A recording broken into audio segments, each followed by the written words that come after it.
Nausea in pregnancy is a multifactorial issue that we can usually affect in a positive way.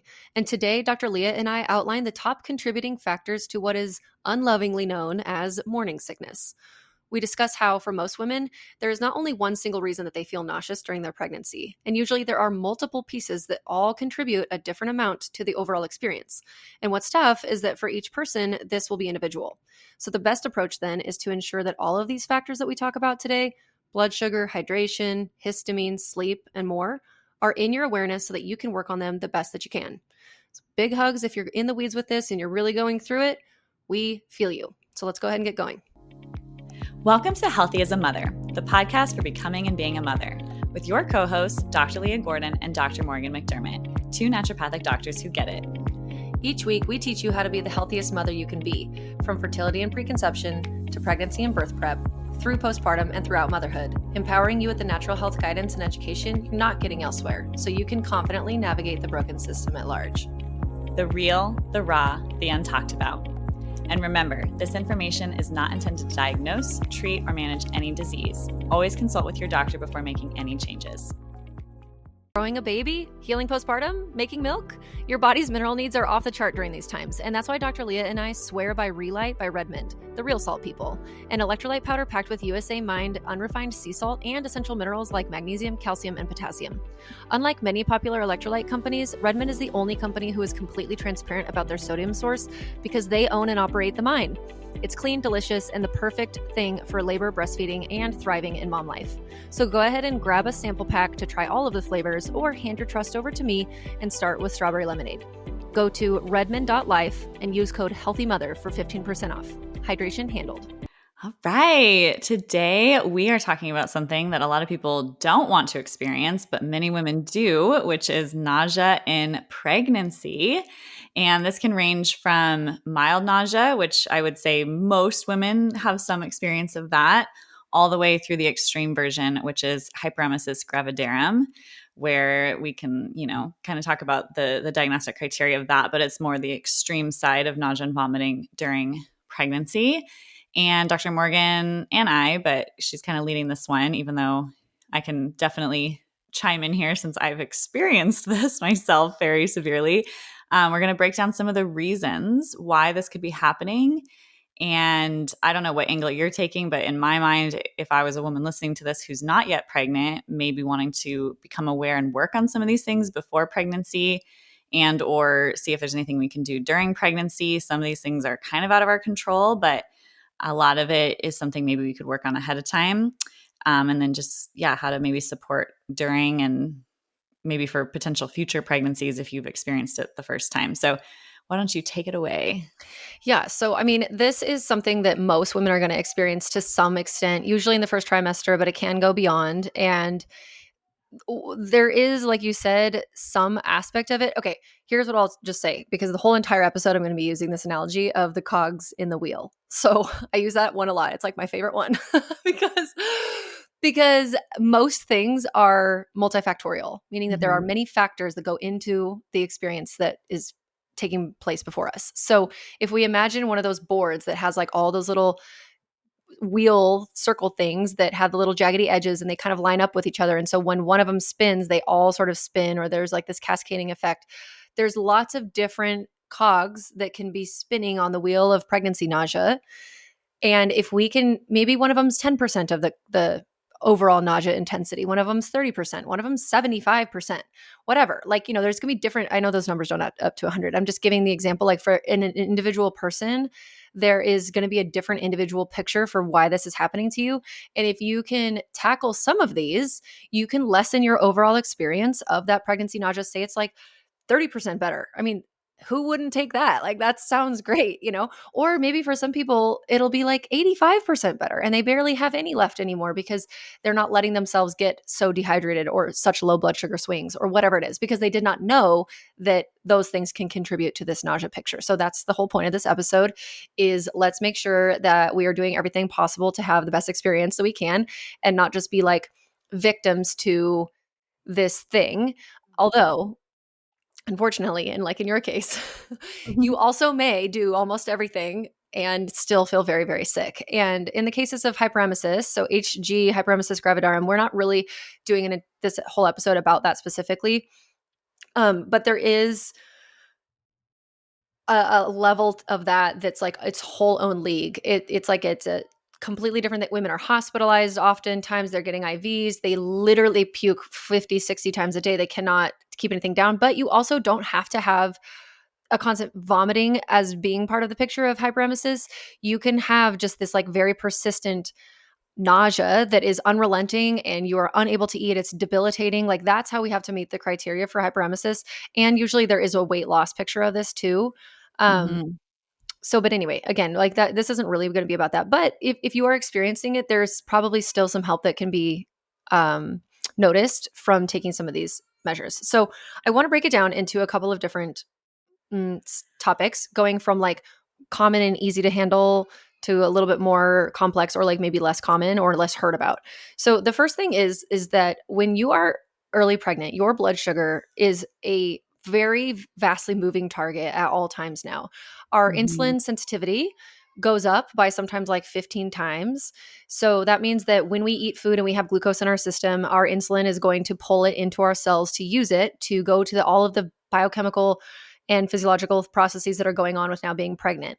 And if you've ever seen one of those charts of like how fast, a 6-week-old baby is like the size of a blueberry, and then by 9 weeks it's the size of a blackberry. Like that's like double, triple body size. Yeah. So it's always kind of a funny thing how the first trimester is the most intense with symptoms for most women.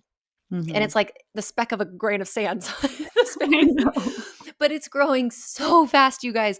Your cardiovascular system is changing. Your blood volume is changing. Your hormones are timesing themselves by orders of magnitude. Like it is a big, big shift right out the gate. And one of those things is insulin sensitivity. So you might be like chugging along in your day and you're, 6.5 weeks pregnant, and all of a sudden, boom, it tanks out, or you just didn't quite eat enough, or maybe you're pushing your lunchtime by an extra hour and now you are weak and shaky and like freaking out. You may not actually even feel all of those kind of classic low blood sugar feelings, but one of the things that's a classic kind of after effect of being in a low blood sugar state is nausea. So, this is sort of the snake that bites its own tail situation, because if we're nauseous and we don't want to eat, then we kind of avoid food and then we get low blood sugar and then we become more nauseous and then we don't want to Yeah, eat and then our it's blood sugar stays terrible. low and you know what I mean? And so this is why there's that advice that's given, keep some crackers by your bedside table and eat them the first thing, like before you even hit your feet on the ground outside of your bed for the day. Part of that is because yes, like upon waking, it's really hard to have that sort of stomach drop feeling of that nausea feeling and then go and eat breakfast. So it's like, here, just don't even think, just open your eyeballs and cram your face. Um, but it's also so that you're avoiding, you're kind of abating any low blood sugar that you've maybe had throughout the night. And we have systems in place for this. You don't have to eat throughout the night, obviously. Our liver has glucagon, and throughout the night, our body is going to be releasing that into glucose form in our bloodstream to keep us alive. Our brains need glucose at all times. We cannot have big, big, big dips. Um, but there are things that we can be cognizant of in this realm of knowing, okay, I probably should be eating like every 90 minutes, just something.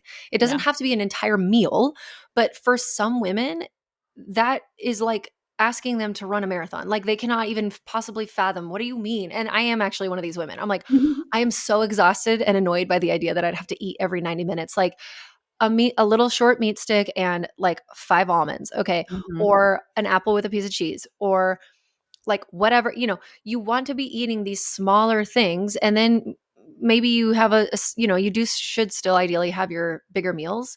But if we can stay on top of this, even if you're like, oh, but I don't feel good, I feel nauseous, chances are if you eat a little something, you will feel better.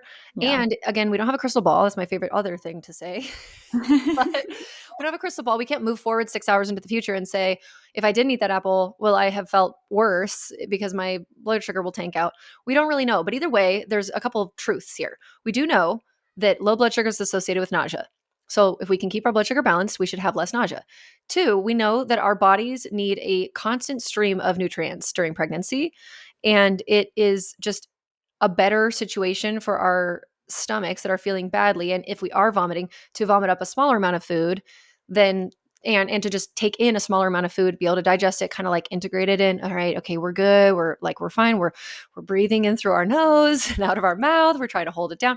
Then to just only do our 3 meal a day thing and potentially have big dips in between, feel very nauseous, or then puke up an entire huge meal, which is a big bummer anyway, because it's like all that effort and time that went into making the meal. Yes. Um, I know as and well. it's one time I remember specifically, my brother-in-law made what was my favorite meal at that time, and now it's a little bit harder for me to eat that thing because of my vomiting situation that happened afterwards. But I was like feeling completely fine. Everything was normal. I walked into our bedroom. I don't know what I was doing, and then it just hit me, and I was like, oh, there is no way this is staying inside. There's no Yeah. way.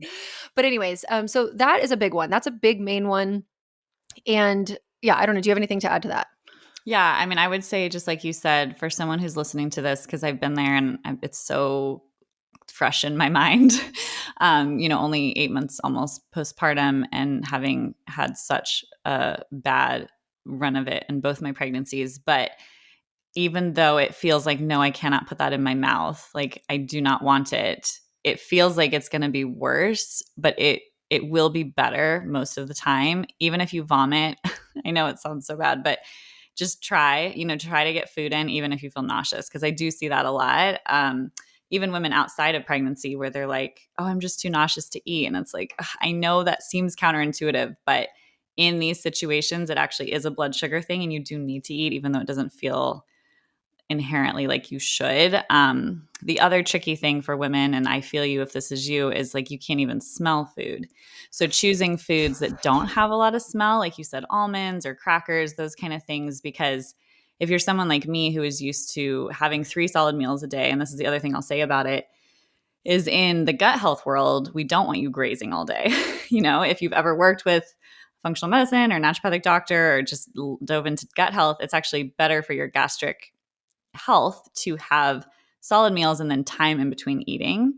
But this is not the case with pregnancy. There's a lot of things that happen in pregnancy that are sort of opposite of what we do outside of pregnancy. And so this whole grazing, eating a tiny little amount all day long is actually better to help with the nausea. And it just might be kind of counter, and just choosing foods that don't have that strong smell. Instead of waking up to bacon and eggs in the morning, it might be crackers and almonds, like in an apple, like you said, where they just don't have a lot of smell, because the smell can just make you vomit even before you've eaten. Yeah, and that is one of the other things that contributes more to nausea in general is just the fact that our olfactory sensitivity and our olfactory system is heightened. They think that Mhm. there's probably an evolutionary purpose to this, which is to be able to sort of sense bad food, toxins, different things like that to avoid that, since they could be worse for our bodies during pregnancy and they could cause problems. But then, yeah, now in our like modern day, what that means is that we have to be a little more picky and choosy. So, some ideas, if you're like, well, what the hell can I eat? Let me tell you. Okay, so if you can eat some kind of a combination of a small version of protein, fat, and or protein, fat, and egg is what I was going to say. Protein, fat, and carb. That's Great great. So, example. what that could look like is half a hard boiled egg and like a little yogurt or a piece of fruit, some berries, and like half a piece of toast or something. If you're like, that's all I can eat for right now for my breakfast, fine. But then eat like a second breakfast and then like a third, Mhm. you're going to continue to keep going throughout the day of these little small, nutrient dense, healthy, ideally healthy. But again, also just know, even though we are naturopathic doctors and we are all about nutrition and all about the optimization of this entire field as much as you can, we are realists. And I will never forget your story set of you in line at the Chick-fil-A drive-in with when you were pregnant with Cade, because you were just like, I cannot believe I'm here. I cannot believe I'm doing this. Like, this is so out of my personality. And not even because it's fast food. I mean, yes, that's obviously a huge part of it for you, but also you don't even like that food. But when you're pregnant, and this is also, I'm glad we're saying this, because sometimes women who are, probably if you're following us and you're listening to this podcast, you like to live your healthy, low tox lifestyle. You want to be you're in the crunchy space. And it can be very affronting to those women, particularly when they become pregnant and they have this ideal grand plan of how they're going to eat. And then they just can't. They Yeah. cannot stomach a vegetable. They're not eating a single anything that's fresh. All of it's processed crap. And they're like, am I killing my baby? And it's like, no, you guys, calm out. Like, just relax. You're going to do the very best you can.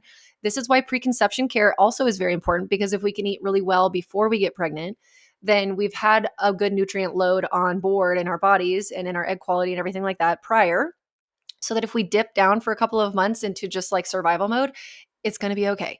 Like, Yeah. try to take your supplements if you can, because that can bridge some of the nutritional gaps, but don't beat yourself up. Don't make yourself wrong. Literally, you're going to survive. So if it's like some trail mix, a meat stick, some crackers, sometimes people have a big aversion to meat. So they're like, I'm eating zero meat whatsoever. It's like, okay, can you do anything like a can of tuna once a week? Yes, we don't want to do tuna all the time because of the mercury content, but one can of tuna has 45 grams of protein in it, which is a really Mm-hmm. awesome thing. Also, go ahead and make a little matcha latte with some collagen powder in it or something, or whatever it is that you drink. Put some collagen in there, a little fat, a little protein, a little carb. Try to like kind of get through in these different ways. Like, what is it that sounds good to you? And if you do have cravings that are relatively like fine to indulge in because they're not like, Doritos or something, if it's like I'm really craving watermelon or I'm craving raspberries or I don't know, whatever, like it's lean in. Why not? Lean into those Yeah. things. If you have to eat watermelon 6 times a day for a couple days, that's Yeah. okay. Like Yeah. I think sometimes people just trip out. They get really, really dogmatic, and Mm-hmm. it's just not the time and place for that when you're in that true survival mode. If this is not you, like this was I was not that way with my first 3 pregnancies. I could continue to eat really healthy and really well. I had some nausea, whatever. My fourth pregnancy, I had to give myself the most leniency that I have had with that. But like you, on the other hand, couldn't even open up your refrigerator, like could No, not I even couldn't look even at or walk smell the food. by my refrigerator. I couldn't walk by the sink. I couldn't be in the fridge. I could not. I mean, my first few weeks of my pregnancies, I could not take any prenatals. I was not eating anything. I was also at the time, gluten and dairy free because that really messes me up. Clearly, I have a lot of these things that we're going to be talking about, I feel.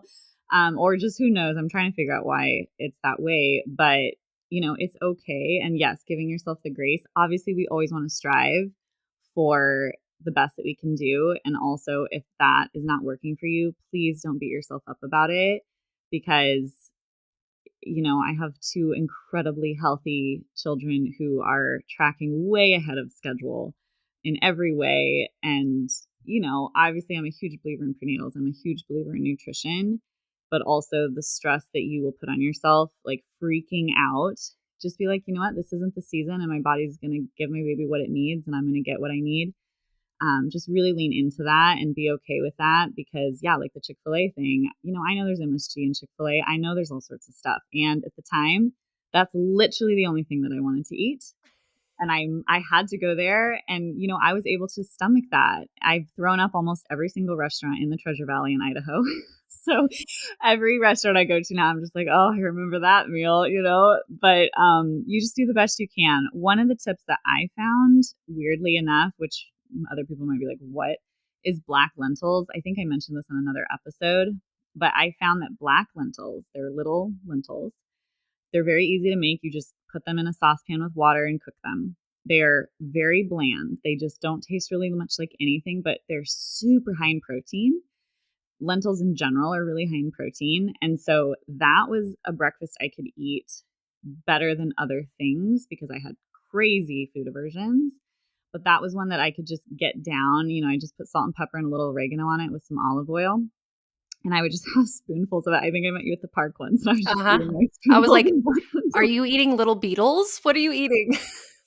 But it's like you just have to get a few bites. And the why I like it is when you have really severe nausea and vomiting, you can only maybe take a few bites of something, but a few bites of like black lentils are much higher in protein than a few bites of a bagel, which is like no shame if that's all you can eat, but there's not a lot of protein in a bagel. So then your blood sugar is going to drop, Faster. much, much Exactly. faster. Well, and with the lentils, you're getting some fat with the olive, and then there's a carbohydrate just because of the way that it's like a bean, Yeah. So it's the Yeah. whole thing. Yeah. And then as I started being able to eat more and more food, sometimes I'd make some ground beef and just put a little bit of ground beef in with the lentils. It's like, woo, crazy. But that was, because I couldn't eat eggs. I had severe, severe, severe nausea and vomiting from eggs. So it's like, what do you eat in the morning, for protein? So I'm just throwing that out there of, it's really funny when I hear people talk about pregnancy who I know haven't been pregnant because it's very obvious that they haven't when they speak of nausea and vomiting, especially because it's like, unless you've been there, you can't just tell people to eat all of these like amazing things if they can't eat at all. Yeah, That's the exactly. goal, obviously, but You have to have that perspective of experiencing it yourself or working with people who've had it, I think. So, okay, that's the number one thing is I just want to talk about blood sugar and how we can sort of abate that because it is very it's a train that's difficult to get back on if you've hopped off because it can feel very difficult to eat in the face of nausea. So, but you just have to. Secondarily, hydration. So, when we become dehydrated because we're not drinking water because water is a nausea trigger, water doesn't sound good, it doesn't taste good, whatever it is, but becoming dehydrated or we're vomiting. And so then now we're becoming dehydrated. First of all, this is an imminent danger for our babies. So, we really, really cannot become dehydrated. Women who have HG, which is the hyperemesis gravidarum, they are hospitalized because of dehydration in this setting. And when our electrolytes get off and we become dehydrated, we become nauseous. So if we can keep our blood sugar as stable as possible, and I'm really glad you mentioned that about like only eating carbs is going to make it go up and then crash, up and Mhm. crash, up and crash. And what's going to happen at that crash? We're going to have an increased um, pulse of feeling nauseous. So if we can keep everything in this like fat protein carb and have it be just like staying a little bit more steady, that's going to be awesome. And then if we can take small little sips, honestly, the best way to stay hydrated anyway is not to just chug glasses of water. It will Right. filter through you and it doesn't really go to your cells as well. Then if you take small little sips continuously, like, every 10 minutes, you take like 3 little sips or something like that. And so you just have a water bottle next to you all the time. And if taste is an issue, like your water doesn't sound good, whatever. I mean, ideally, anyway, it would be awesome if we put electrolytes in our water.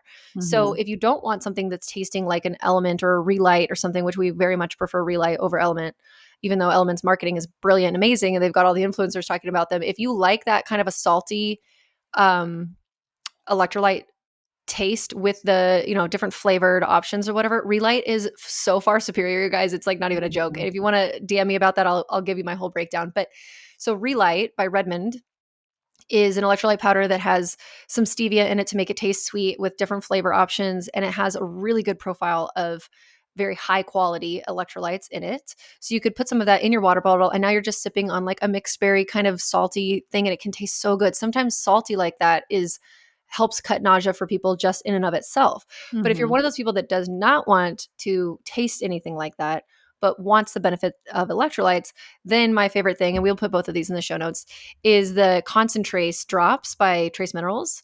Mhm. Um, there's other ones, of course, out there, but these are ours, or mine, I guess. I don't know. Do you have any different ones that you prefer? I mean, I would just say needed. They Oh have a yeah, less salty electrolyte, and so if you're someone who's like, "Oh my god, I can't do the salty taste," needed is a little less salty and less of a flavor, like a strong flavor profile, which might be helpful for people with nausea to just have something more mild. And it's sweetened with monk fruit instead of stevia, so everyone has their like preferences of what they like. And if you want monk fruit instead of stevia, you can always add salt to the needed one, but that one's definitely, it just depends on your profile, of what you're looking for. I don't love the concentrate like flavor as much, but some people love it. So it's kind of one of those things I think you should just order a little bit of a few things and then try for yourself what works.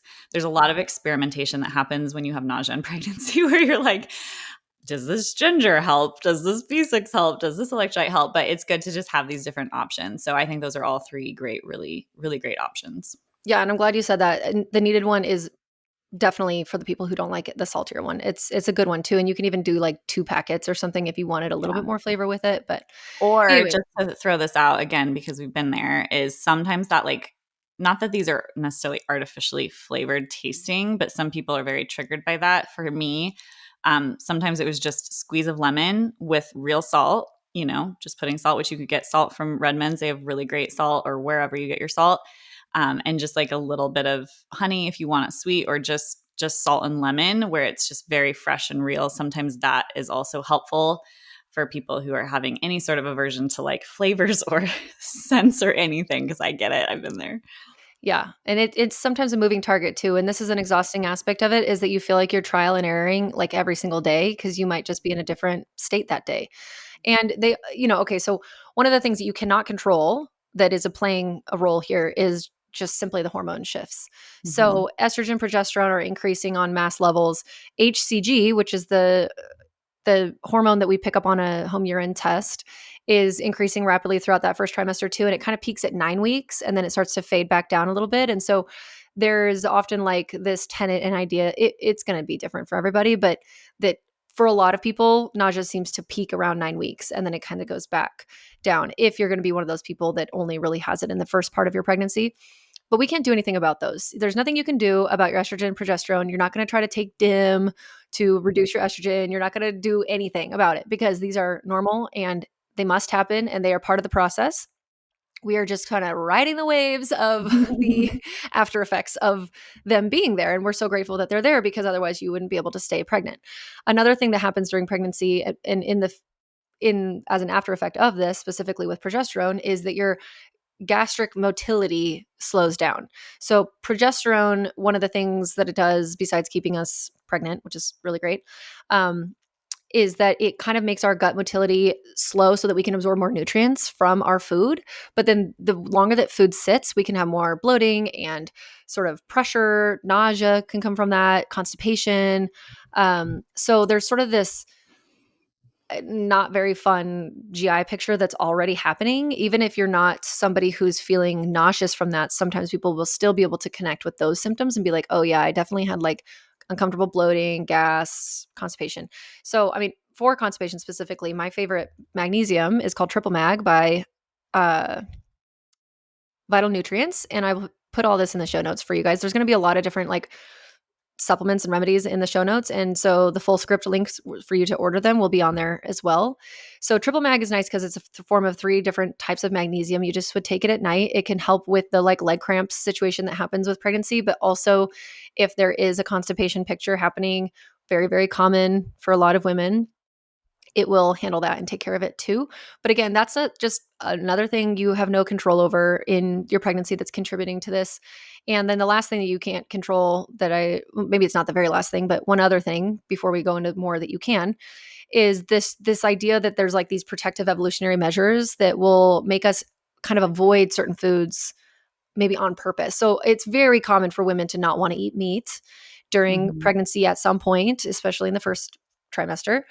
And there is a higher likelihood that meat can go bad, salmonella and E. coli and different things like that. And so there's some of that. We don't really know, but we think that it makes sense. It maybe makes women have choices or choose food that are maybe not going to have as many problems, or like avoiding fish and bitter foods and things that are kind of like, they might have higher microbial risk or even toxin risk. Um, Okay, but the next one that we can control to an extent and just understand, and that not many people talk about, is this idea of histamine. So histamine, we think, oh, sneezing, coughing, the dandelions are in the air, I'm allergic, or the cat dander, or whatever it is. But histamine is something that can be in foods itself. It's also produced by the body, and it can contribute very, very much to nausea and the way that we feel with that. So in our bodies, when we become pregnant, our estrogen is increasing. As estrogen increases just in and of itself, with estrogen increasing, we are upregulating the types of cells that hold histamine. Those are called mast cells. So that increases our histamine levels just in general. So like when a mast cell bursts, all these like little tiny histamine particles go out into the body, into the system. And so estrogen is proliferating these types of cells. So we can see that that's one area. Now the placenta too. The placenta is producing something called DAO, which is called diamine oxidase. This helps to degrade histamine, which is a good thing, but there's sort of a lag. The estrogen is going high first, and the placenta is not really producing DAO for a little bit of time. And so there's this like, period of time where you're going to have a lot more histamine without the DAO. And then it kind of catches up. And so in that phase of time and in that window, you could take a supplementary DAO enzyme. If you think that part of your nausea picture, which again, cogs in the wheels, there's probably a good chance that some cog in there is a histamine picture. Maybe it's 5%, maybe it's 25%, maybe it's 89%. Who knows? You should try it and find out and see. It's very safe to take, but it can help with that excess histamine to kind of like pull it out of the system. And that can actually be a cause of like a lot of negative symptoms that we feel, like flushing, dizziness, headaches, etc., things like that come up with having higher histamine simply because of being pregnant. That was something that you did not try with this last pregnancy, which if you ever do get pregnant again, you're definitely going to Yeah. try, right? Something that I wish and it's so funny because I was talking to a supplement rep years ago and I remember him bringing up DAO and pregnancy and I didn't remember it until I was already halfway through this pregnancy. And then I remembered, oh my gosh, this could be a histamine problem. And I already have really high estrogen. So for me, it's probably a liver clearance issue plus the histamine problem. But yeah, the DAO enzyme can be really helpful. And the other thing to note is we all have different genes and different SNPs, which is how our genes express and things like that. And so some of us just have a harder time making DAO. So it's not even the pregnancy necessarily, which there physiologically is more histamine in general. For anyone who even has normal DAO enzyme function, it could still cause nausea. But for someone who genetically doesn't make a lot of DAO or has gut microbiome imbalances that are impairing its function in the gut, this can be really helpful. And the other thing to note is there are different brands and different types with DAO. Some of them come in a normal capsule, but there is one by Seeking Health, I'm pretty sure, and it's like this teeny tiny little tablet. And again, I say this out of a practicality because when you're really nauseous, it's kind of hard to take supplements sometimes. And so this one's so small, like you wouldn't even know it's in your mouth when you put it on your tongue. So Love that. I'm just saying, if you're someone like me who is like this, where I cannot swallow capsules, like they would start to come down and then they would just reject out of my body. This one's so little, it's great. So that could be a really good option for you if you're someone who's struggling to take capsules, because there are different brands, like I said. And we'll put these in the show notes as well. Yeah, thank you for saying that. And another thing too, just real quick back to the magnesium that I saw is, or that you wrote down here, is the needed sleep support. Yeah. So Powder. Yep. it's a powder and it has a couple of different things in it: chamomile and L-theanine and magnesium. It's safe in pregnancy. It's safe in breastfeeding as well. But also insomnia. Some women experience really bad sleep issues when they first become pregnant. I know a woman actually who that's her first symptom. When she Oh, starts wow. to have like really bad sleep, she's like, oh my God, I'm pregnant. And so when we are sleep deprived, we are more likely to become nauseous from Mhm. the sleep deprivation. So if we can ensure really good sleep, that can also be one of those cogs in the wheel. So something that's doing whatever it is going to do to help you sleep. But honestly, that needed sleep support, some people really hate the taste, and I can't understand why. It tastes like a sweet little mild tea, Mhm. but it is so helpful for me. Yeah. I take it all the time now still, especially in my luteal phase when I'm having a bit of a harder time sleeping because probably my progesterone's low and I'm all messed up and I need to fix it. But anyways, I Yeah, and I will sometimes add Needed's elderberry, their immune support, to the sleep support to make it more of like a berry flavor at night, and it's very mild and lovely. And so, yeah, that's another option that has the magnesium. Again, like the triple mag is great, but if you're not able to swallow capsules, that could be another option where it's just a powder, so you drink it, and it's really yes, lovely. good call. And the Calm powder, which everybody I feel Yeah, like knows about, Calm by vital, no, vital Vitality something, Life or something. I don't vitality. know. We'll link it. It's not vital nutrients, but That yes, one is magnesium citrate only. So just yeah, beware that if you take too much, you will be having the runs and you will have yes, some cramping, and that can be really painful. So you'll have to kind of find your dose. yeah. Um, and it also is not going to be the form of magnesium that's going to help much with like any kind of leg cramps or anything like that. But if you are just constipated and you need to poop, that's a great way to poop because it will Yeah. do that for you. Uh, Um, Okay, so another thing, oh yeah, so we talked about insomnia, we talk about histamine, hydration, blood sugar. So another one is nutritional deficiency. So if we maybe had a little bit going into pregnancy, we had low magnesium, we had low B6, maybe even zinc or iron or different things like that, most of these are going to be covered by your prenatal. So if you can at least somehow take your prenatal every day, whether you have to switch to the gummy ones or the powder or whatever it is, try to take it as much as you can. But you will see over the counter a lot of advertised combination products with B6 and ginger. And those work really well for some women. And they're totally worth trying and taking, and just see if that is anything that will help you. It also doesn't touch it for some women because, again, in their cogs, B6 is not the big main bad guy. So when they take their B6, they don't really notice any difference. But for some, they're going to be like, wow, that is actually so helpful. Or same thing yeah. with ginger. Ginger can be very, very helpful for some, not for others. I am not a magician. I don't know what it is going to be for you. This is why we're giving this information. You're going to have to experiment and play around. But again, if you can be like, all right, I'm staying hydrated and I'm keeping my blood sugar right, I'm sleeping well, I have my prenatal on board. So I'm taking it, I'm getting most of my nutrients that way. And I'm taking like an additional DAO enzyme or something like that.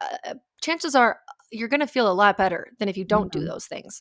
Right. So there's always that to kind of contend with and think about. Yeah, and I Um, just wanna chime in, I know I yes. always interrupt you, but, No, go ahead. um, for the B6, if you're going to be taking it and giving it a solid effort of, "Does this work for me?" You want the dose to be between 40 and 50 milligrams at least. So if you're getting a supplement that has, like, 5 milligrams of B6 and you're taking it, you're like, "I don't really see a difference." The studies are pretty clear that it needs to be at least 40 milligrams. It's why the needed prenatal has a slightly higher B6 than most prenatals, because we felt like that was important for women, and it's just such a classic deficiency. So just know that the dosage matters. It's not just like, oh, I have a supplement with B6 in it. Make sure that the dose is actually high enough to give that a solid effort to see if you actually tried it. And you might want to try the active form of B6, which is P5P, versus just pyridoxine. Even though the studies often are done with pyridoxine, it's the less active form. And so you're probably not actually getting that much. And so, yeah, just trying those little tricks to make sure that you're actually taking enough is important. Yeah, thank you for doing that, for saying that about the dosage. And then similarly with ginger, the dosage is going to be higher than you might think if you're taking capsules or some form of it. If you're like eating a little ginger candy, I don't know how they can quantify exactly how much is in there. Maybe they do have it on the label, but it's going to be somewhere like between 750 and 1 gram, 750 milligrams to 1 gram, up to a couple of times a day. So, it's like you drinking ginger tea like all the time and Yeah. that kind of thing. It's a high dose that you need to get in order for those things to be helpful. Mm-hmm. And now a word from our sponsor. As we're talking about birth and postpartum support, I want to share my favorite reproductive health nutrition brand, Needed. Pregnancy and postpartum are the most nutritionally demanding phases of a woman's life. Many women will stop their prenatal after birth, but we actually recommend continuing it for at least the first 9 months postpartum and longer if you're breastfeeding. Needed's prenatal multivitamin is the most robust formula I've ever seen, and it contains the bioavailable nutrients you need in evidence-based dosages, which are well above the bare minimums that most prenatals settle for. Their quality standards are also top tier, with transparent sourcing and rigorous third-party testing, and that is why now over 6,000 practitioners recommend Needed. Now also we have the results from their IRB-approved clinical study, which confirms what we see clinically, that women who take the Needed prenatal multi had significantly higher blood levels of nutrients critical for postpartum and beyond, including vitamin D, B6, B12, riboflavin, K2, and selenium. Only women in the Needed group reached the sufficient levels of vitamin D, which plays a big role in immune health, energy, and mood regulation, all so important during the postpartum season. So while there are many ways to support yourself postpartum, continuing your prenatal is one of the simplest, most impactful and ways to do it, and Needed makes it easy.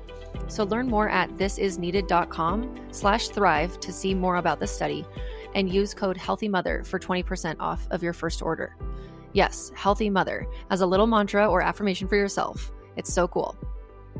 Okay, now back to the show. So a quick note, we're going to also talk about homeopathy here in a moment, but I do want to talk about some things that maybe if you've had really bad nausea in your pregnancies in the past, or you've had HG and you're like, oh my God, I really don't want to do that again. And you're in your preconception phase and you're like, what can I maybe do to avoid this? Or anyone listening, really, you're in your preconception phase and you want to try to avoid this. Here's some things that we do know set the stage worse off for women. Again, not every single woman, but it's not great having these things going into pregnancy anyway. So Mm-hmm. if we can help ourselves, this little section now is going to be about that. So women who have H. pylori infections are more likely to have hyperemesis gravidarum. So that is like a fascinating Mm-hmm. finding. And I mean, H. pylori hangs out in the stomach. We know that. It's like, okay, I guess that makes sense. Like there's something going on there. But H. pylori also causes a whole slew of different problems. And if you have it chronically, it can increase your risk of cancers and different things. So you do want to take care of that. So you can do breath tests with your functional doctor. You can do stool tests. This would be somebody, usually people have some sort of level of GI upset and symptomatic presentation. And that's why they'd maybe be going to that type of doctor to find out if they have H. pylori. But if you're just happen to be one of those people that knows that you do, we should, it behoove us to, that's my other favorite word. It would behoove us. Betwixt is my new favorite word. I love that. It reminds me of like Sabrina the Teenage Witch for some reason. Betwixt the sheets. Yeah. Wait, what does that even mean? Between? Between. Yeah, Okay. it's an old English term. I love it. I think it's so great. That's so funny. Okay. But yeah, having an H. pylori infection will increase the severity of HG in a lot of women. So if we can get Mhm. rid of that, that's great. All right. Also, having some kind of a thyroid imbalance. Usually, if it's like a higher thyroid than low, hypothyroid is more common than high. But if you, I mean, just saying, there's going to be some women that listen to this and they're like, "Oh my god, that's me. What can I do?" That's Also, me. yeah, it's you. All of these things. Exactly. um, Adrenal dysfunction and cortisol imbalance, I mean, those affect everything.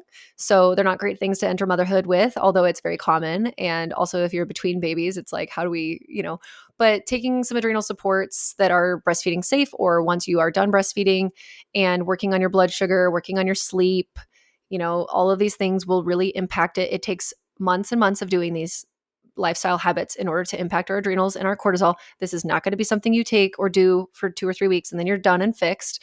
It is a lifestyle change that you are now committing moving forward in your life, and you will be happier and less nauseous for it. Mhm. So it's Yeah. worth it. You should do it. It's hard, and there's going to be times in your life and seasons where you're like, I cannot commit. I'm in the throes. I'm in survival mode, and it's like, okay, yeah, we get it. But that is one thing. If like, say you're a night nurse, you work night shifts, you probably have a good, healthy amount of cortisol imbalance and adrenal dysregulation. And if we can get to a situation prior to your pregnancy of fixing that, it would behoove you to Behoove do. you. Behoove. Betwixt babies, if you Yes, are betwixt babies. betwixt babies, if you are going into your second or third as well, remember that you can do these changes, and it's not just for your first. Anyone listening to this who wants to make some changes before they get pregnant again. Preconception is preconception for every child, not just your first. Exactly. That's a t-shirt. Preconception is for every child. Preconception is for betwixt all your children. Oh my god. That'll be the new. It would Drop the healthy as a mother apparel and what is it? The store that we have where you can buy stuff. What is that Oh my called? god, I don't know, Shopify Bag? I maybe? don't even know. We should make a shirt that Our says merch that. store. Our merch store. Yeah, go check that out. It's at healthyasmother.com. Yes. Yeah, you can get some cute stuff. Not that one, but maybe we'll Yeah. make it. Anyways, okay, so the next thing would be a liver congestion sort of detox pathway that is overloaded or not optimally functioning, which again, this is sort of like general preconception things that we could be doing. But if you have signs and symptoms, you have like acne or painful periods or weird things happening with your cycle in general, and Mhm. or you can't drink one glass of alcohol because you start to feel a headache and you get hungover, you have any of these kinds of signs, or you have a toxic load exposure because of your job or something like that. You're a nail tech, you're a hair tech, you work in agriculture. Like, we should be doing things Yeah. before we get pregnant, if you resonate with those statements. Okay, because Yeah. having a sluggish liver is going to affect lots of different things about your you know pathways when you're making new cells to make a new baby with your DNA production and everything. But then also specifically with nausea, there's a big connection. Yeah, and just a tail end of that, I'm just the tail end person today. Like, To mention about your gallbladder, so this is a reason for nausea outside of pregnancy as well. So I'm just connecting it back here. But sluggish liver can also be connected to a sluggish gallbladder, and your gallbladder is what holds your bile acids. Your bile acids help break down your fat, but they're also one of your main sources for getting rid of toxins and for getting rid of estrogen. And if you're a person who has a stuck or sluggish gallbladder, then you're going to be someone who maybe sees more oil in the stool, in your poop, like thin oil on the toilet when you have a bowel movement, or like a fatty poop kind of thing because you're not breaking your fats down very well. Or you can have this nausea. And so doing some gentle support for your gallbladder before you get pregnant is going to be really helpful. A lot of it is bitters and herbs and stuff that do that. So not things that we'll take once we're pregnant, but there are foods and things that you can do during pregnancy. Obviously, when you're nauseous, it's hard to eat them, but that's another thing to just have on your radar of looking for natural ways to support your gallbladder, to support that liver and gallbladder connection, which is, I think, a big role in nausea as well. yeah, and piggybacking off of that, just general gut health in totality, which is also kind of connected to the H. pylori picture, but also with your liver and your gallbladder. If we are having big, major, microbiome problems, we have infections or we have severe deficits in our commensal good bacteria, if we have something that's going on, or big inflammation, Maybe you're eating gluten and you shouldn't, like I was, or Mhm. something like that. You have an overgrowth, you have a candida picture, a SIBO picture. All of this, again, can contribute to then dysfunctional patterns with your liver health and dysfunctional things like H. pylori, dysfunctional things like gallbladder stagnation. And it all just circles back around that everything is interconnected. And you sort of just have to work on all of these pieces. And this is why the guidance of a doctor is really helpful. Yeah. Another thing is that there is more information coming out about this. It's a little bit difficult for science to tease out, but in coming years, it's going to be, I think, the main focus of everything, really. And I know this is your soapbox, is the sperm health, and sperm health affecting the way that the placenta is formed initially and the way that the placenta functions and works, and how sperm health actually then is a larger component into our preeclampsia risk, our nausea presentations during pregnancy. So the way that we feel as pregnant women, if our partners had worked on their health more, it Mhm. maybe would have been different. Again, no crystal ball, but there is some things to say that our alloimmune reaction, so the way that our bodies take in this foreign body of a sperm and then they make this baby, and how does our body, you know, kind of react to or not and work interplay with this new tissue that's growing, and it doesn't trigger an inflammatory reaction just in and of itself being there. um it's more connected to hyperemesis than just like general Joe Schmo pregnancy nausea, but I can't see that it wouldn't also affect that. We do know the preeclampsia aspect of things is becoming more clear, so it's a really, really fascinating reason to just absolutely get him on board with taking supplements, doing an entire whole body rehaul with you during your preconception phases. Yeah. Love that. Love the sperm health. It is so important. It is so I important. feel like women's health, like men's sperm health is women's health because like you said, if it's their health is unhealthy, if their sperm is unhealthy, contributing to nausea in any way, like how sad is that for the woman? Like please men, tell your men to buck up and just you got to do it, and they also are a major cause for miscarriage, which then leads Mhm. to a lot of suffering for the woman. So it's not like you're a silo as a man in this situation. Your choices and actions really do affect your partner. So just Very want to plug much. that for them. Sometimes they think that they're just not that important or that their role doesn't matter or that like they just don't want to, and it has to do with them, and it has to do with your partner too. So Yeah, it's definitely both. Okay, so as far as some treatments go, I wanted to talk about homeopathy. So everybody always asks the question, is homeopathy safe in pregnancy? Yes, you guys, listen, make it so clear. This is a t-shirt we need to make. I know. Homeopathy from day one to the end. Okay. There is Betwixt every year, betwixt every day, homeopathy is the way. yes, there you go. There is I no see it now. situation where you can't take it. There's no Yes, situation, okay? Pregnancy, breastfeeding, newborns. One day, Sunday was like 1 hour old, and I was I crushing up know. homeopathy. I was shoving it down her mouth. I'm not shoving it, but I was feeding her because she had some gunky stuff in her lungs, and Yeah, it it was like works. taking a little longer for her to get it out. And then boom, antimonium tartaricum. It was gone. It was crazy. Yeah. My midwife was like, "What did you just do?" Like, I'm Yeah, a during witch. birth. I mean, I asked for aconitum during that birth too, and thank God Yep. you, like, could find it so quickly because I really needed it. But anyway, my point is that it's safe always. And it's safe always because actually, if you science nerds know anything about Avogadro's number, there is 0 particles of the original substance left in the homeopathic remedy you are taking. Does that sound wacky, woo-woo, shamalama ding dong? Of course. And do I understand that I sound wacky, woo-woo, shamalama ding dong? Of course. Yes. And you cannot erase my memories and my lived experiences of homeopathy working hundreds and hundreds of times in my life. And I know you're the same way. And I know we know 100%. other people who are the same way. And we totally have colleagues. I'm thinking of one in particular who I know you know who I'm talking about, who hate homeopathy with a fiery burning passion and they want to like kill all homeopaths. And I'm just like, you know what? Fine, move on with your sad little life, Yeah. disbelieving in this. I don't care. I don't care if you never use Yeah. it in your life again. No, you But don't here's need what I'll to. tell you, it's safe and it's effective, and if you get the wrong remedy, nothing happens. Nothing Yes. happens. It's okay. So yeah, if you get the wrong remedy, nothing happens. And getting the right remedy is the hardest part of homeopathy. But you can work with somebody like a naturopathic doctor who has, more training in homeopathy that they can find it for you. You can work with homeopaths in general. And actually in the show notes, I will write down my fave homeopathy. Jill, Yeah, Jill Giesinger, I think is how you say her name. I always am bad at saying that, but her homeopathy.com, she has a really great Instagram too. And she's the best. And she can do a homeopathic consult with you. But homeopathy is an sort of a biofield energetic medicine in a way. So it can affect mind, body, spirit symptoms. Hmm. Ideally, the remedy that we are giving matches on a mind, body, spirit sense. You don't have to have every single symptom that the remedy says it will cover. But it would be best if, when you are explaining your symptoms and things, and then you go and you read that remedy, those things are in there and they're checked in there, and you're like, okay, boom. So some of the more common ones that you could try, this is easily Googleable.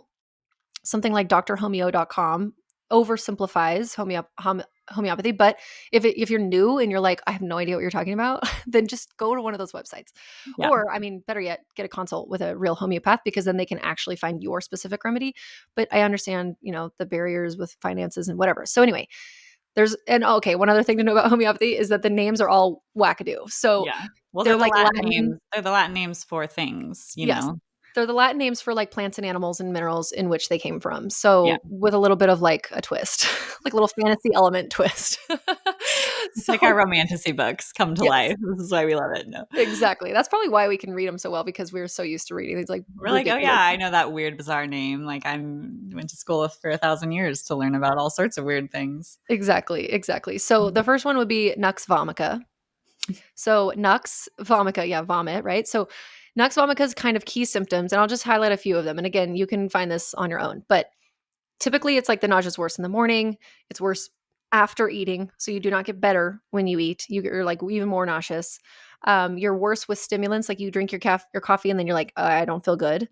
Okay. And then it's like you're kind of also feeling irritable and sensitive to things. Like you're feeling very kind of aggro. Like it's too noisy. It smells bad. It's too light Mhm. in here. Like Like, being hungover. Did and you say then that? what'd you say? Like being hungover. Did you say that? I didn't say that, but yes, it's like a That's hungover like that's feeling. the classic feeling is like, "Oh my god, I feel like I just drank so much and I'm super hungover." That, like, sensitive to light thing. Yeah, that's the classic Nux. A classic nut. Yeah. And then you feel this constant urge to vomit, but you don't actually feel better when you do vomit.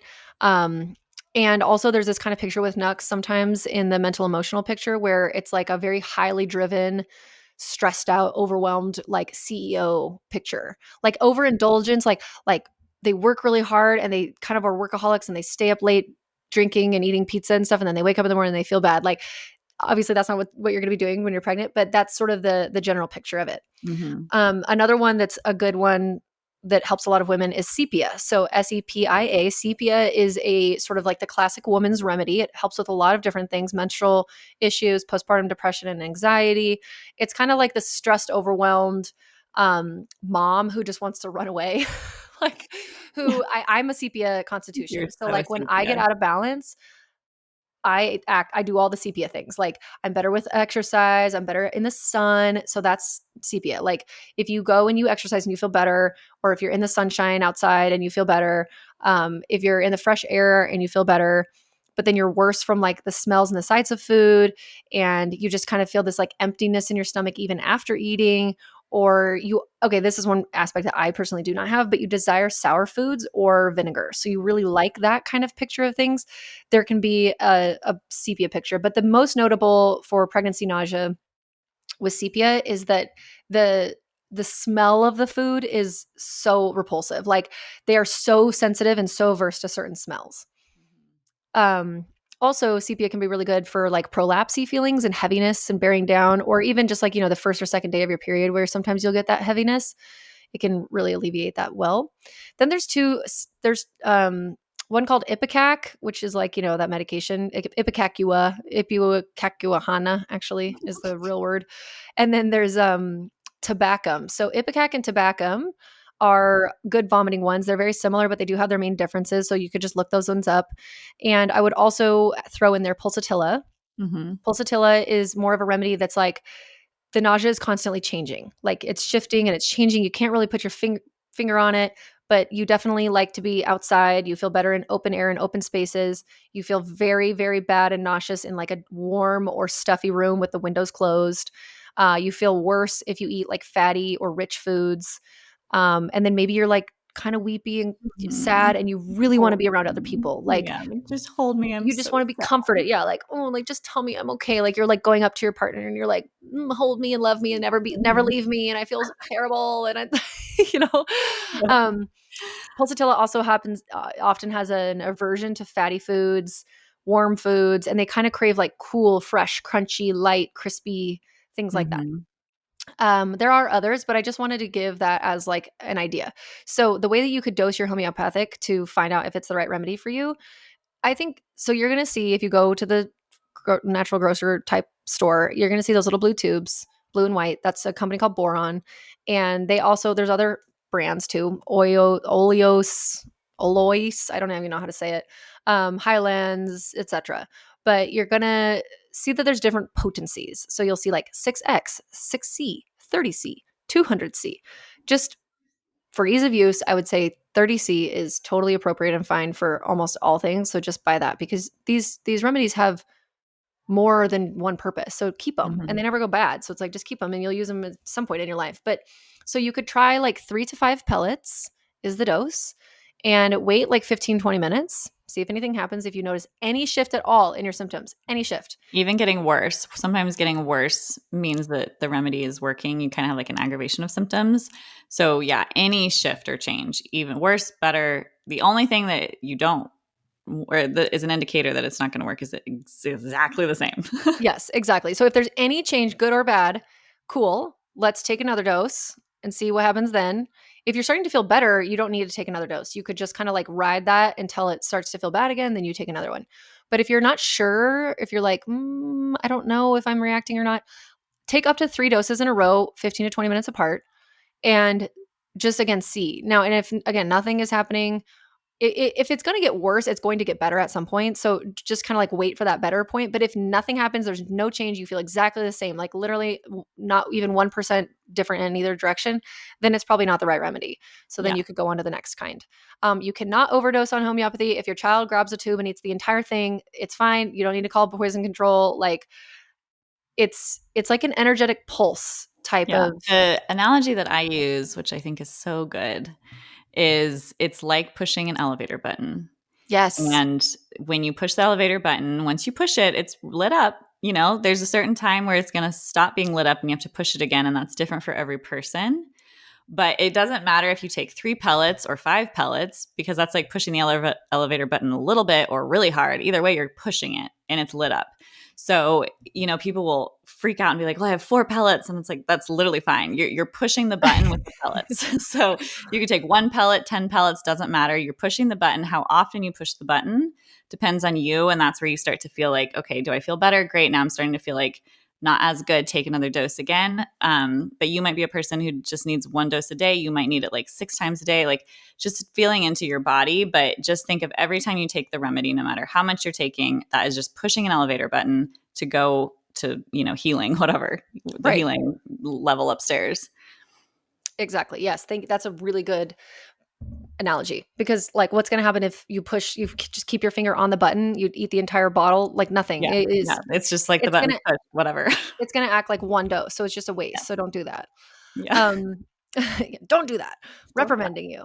Mhm. Okay, so homeopathy is a really great one. We've already talked about G6, B6 and ginger. Um and then there are, bigger ideas, philosophies that we can look at this through, which those lenses are. Are you Yoda? What's going on? I was having a brain event. Okay. So the first being like TCM, traditional Chinese medicine, and acupuncture. A lot of people will hear about that and I think are more accepting of that as a field and also it's more widely available. Like there are acupuncturists nearly everywhere. And for some people that helps a lot because in the view of acupuncture at what pregnancy nausea in general might be, it's going to be individual for each person, but it's sort of this like stomach chi that's gone off and it's going upwards instead of going downwards, and it should be going downwards. So then they will use the needles to move the energy, move the chi in the proper direction. Is kind of like a very quick way to say that. Mhm. um it's not usually something that just is gone in one session, but it's not like you have to do it every day. Your acupuncturist will make those sorts of recommendations, and they can also prescribe their herbs, which are really effective and amazing. And we do not know them. We do not learn TCM herbs. We learn like classic American sort of Western herbs. Mm-hmm. To which I would say for nausea, I mean, fennel, fenugreek, chamomile, ginger. Ginger, yeah. What else? I don't even know. I don't know I that. there's not that many, but TCM herbs are amazing for that kind of thing too. So I would go see that type of a person. Um, German New Medicine. Do you want to talk about that a little bit? Yeah, I mean, there's just for some people, there can be more of a mental, emotional, or spiritual thing going on wherever you are along that journey. There are different ways of looking at the body and at illnesses, and sometimes it's the physical. Sometimes we see the physical manifesting, but there's something deeper. And so, for you, if you've tried all the physical stuff, you're doing all the things. Yes, there is this hormonal component, like you mentioned, that we cannot change. You have estrogen, you have progesterone, it's not going to work. But if you wanted to explore other options, potentially working with a healer or an intuitive or someone who can connect more to the mental, emotional, or even trauma side of things, German New Medicine is a different kind of lens of looking at things. And everyone's different, but their kind of understanding of nausea is sort of like biological conflict, maybe unresolved indigestibility, fear what's coming. Maybe you're like afraid to actually have this baby deep down, even though you don't consciously know that. It's hard for you to digest something. Maybe you're having conflict in your relationship. Like there's just different thoughts. I'm just throwing out different ideas of things that you might be looking at. Or from more like a spiritual lens, some cultures see nausea as sort of like opening up into the phase of motherhood and just reflecting on past traumas, energy blockages. I don't know. For me, I felt like it was almost an initiation of I don't even know because it was already hard for us to get pregnant, but just it makes you there are certain things, we talk about this a lot on the podcast, that break you. And Mhm. in those seasons of being broken is when you build yourself back up stronger. Yeah. And I think for some people it comes in different packages. And I think ultimately our children win if we can be broken and built stronger and in a better way.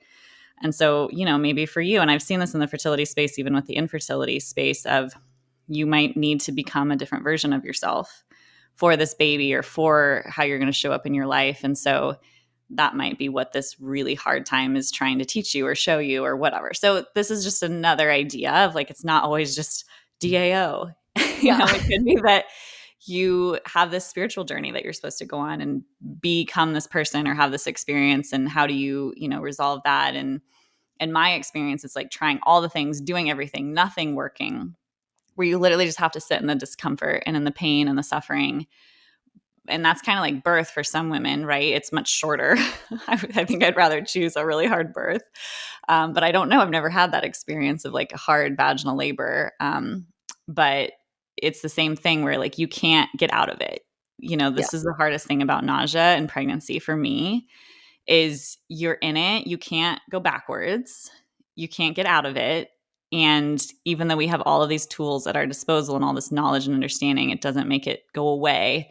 And you just have to sit in it and suffer. And like what teachings and lessons can come from that.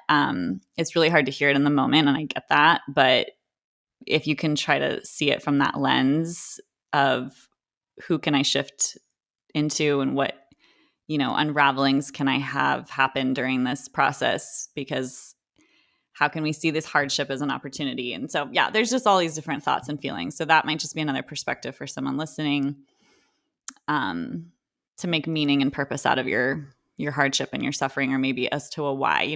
I went to energy healers, people being like, oh yeah, like there's a disconnect, like with my embryo that we lost before this last baby, where she Hmm. felt like there was still like a remnant of her in there. So if you've had a miscarriage or if you've had an Mm. abortion or if you've had some of these other things, she was like, I feel like there's like two babies energetically in there and your current baby is not feeling very welcome, you know? Wow, that's Yeah. interesting. That was really interesting. And so, I did that, whether that was true or not, whatever. I'm like, I'm willing to try anything. And did I still have nausea and vomiting after? Yeah. But maybe, like you said, it was a cog in the wheel and it was maybe 5% better or 10% better because that was part of it from an energetic or spiritual perspective. It made sense to me. I had a lot of unresolved grief. And, just all these things like the digestibility. That's that German new medicine of what is something that's undigestible. For me, it was like the loss of that baby and just quickly turning around and getting pregnant again. And this can Mhm. happen with women, who have a miscarriage and just get pregnant right away, or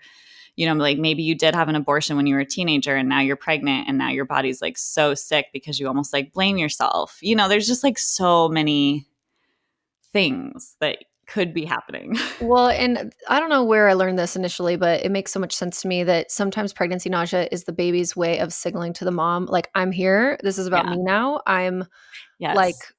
like your life is different. I'm sort of overtaking this process. And it can be because that is a big unraveling and moment of acceptance for many women. Some will just be like, oh yeah, and then like it's 5 minutes long, and then they're like, okay, I accept that my life is forever different now. And then some women will hold on tooth and nail, dig their claws in, and just be like Mhm. drugged by their feet backwards for years because they're like, I want to hold on to my old life and the way that things are. And I think I had a little bit of that where it wasn't nausea for me, but I just like didn't think that my life was going to be that different. I knew it was going to be amazing to have children, but I it was a very slow, long unraveling for me to be like, wow, I can't like do all the things I used to do at the capacity that I did. Like my brain is different. My motivations are different. I'm not able to be as quick and fast and high achieving, high producing as what I was used to. I know you and I have talked about this a lot in the past, but like when a baby comes in and mother feels nauseous, it's sort of like an immediate, like, hey, I'm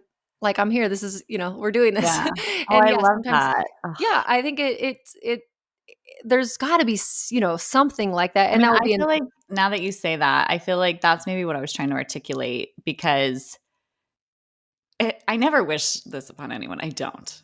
I don't. And when I work with clients sometimes that are like me, that are like us, where they're so high functioning and they're so work oriented, where there's nothing wrong with that. You can still be like a CEO, work, a bajillion hours a week and have a baby. I'm not saying you can't, but maybe your baby doesn't want you to, where it's like sometimes, like in my situation, the nausea and the complete wipeout during pregnancy, like I had to close my practice with both my pregnancies for a period of time. And I basically was telling people I'm taking a maternity leave because I can't function right now.